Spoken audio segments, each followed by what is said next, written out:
नमस्ते सबैजनालाई। हेर यो मेरो सानो भिडियोलाई सबैले लाइक कमेन्ट गरिदिनु होला, सब्स्क्राइब गरिदिनु होला। सानो भिडियो लिएर म प्रस्तुत भएको छु।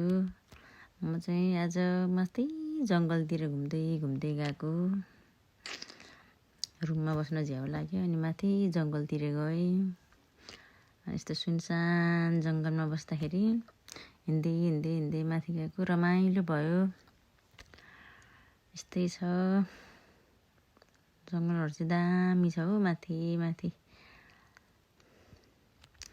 एक्लै गएको म।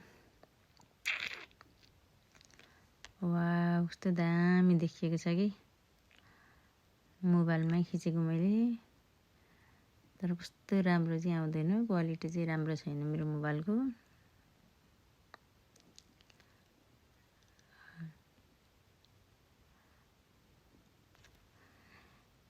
हामी सानो युजरहरूले पनि सबैलाई फलो गरौँ, एक अर्कालाई लाइक कमेन्ट गरौँ।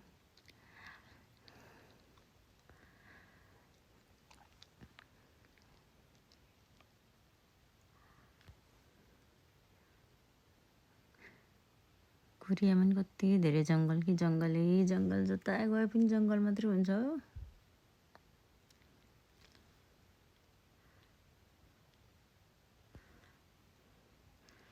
मान्छे चाहिँ कोही हुन्न हौ काहीँ पनि।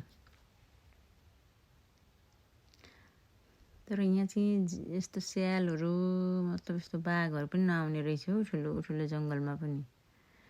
हाम्रोतिर भए त कति डर हुन्छ नि त, बाघ आउँछ भने स्यालहरू कति कराइरहेको हुन्छन्।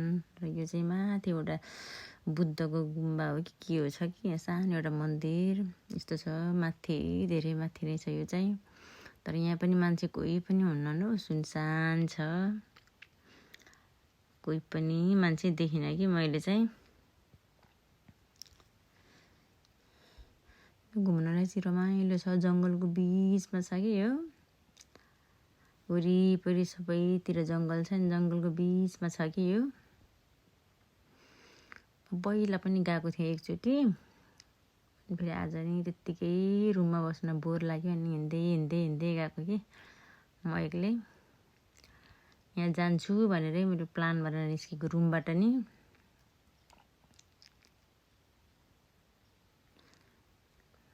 मूर्तिहरू छ माथि चाहिँ, मूर्तिहरू बनाएको छ, पोस्टरहरू छ, दामी छ ठाउँ।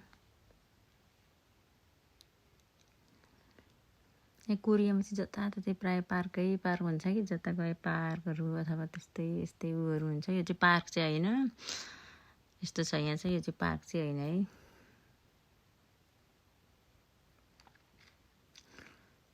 यो चाहिँ बुद्ध धर्महरूको जस्तो छ कि, बुद्धिस्टहरूको हो कि जस्तो लाग्छ। कता बुद्ध जस्तो नि लाग्छ, फेरि कता होइन कि जस्तो नि लाग्छ हाम्रो बुद्ध। तर हाम्रो नेपालमा त बुद्धिस्टको फोटो त अर्कै हुन्छ, यहाँ चाहिँ यस्तो छ कि। तर यो बुद्ध चाहिँ बुद्धकै हो, तर यस्तो अलिक अर्कै फरक छ कि आर्ट चाहिँ। यस्तो छ गाइजहरू। ल बाई।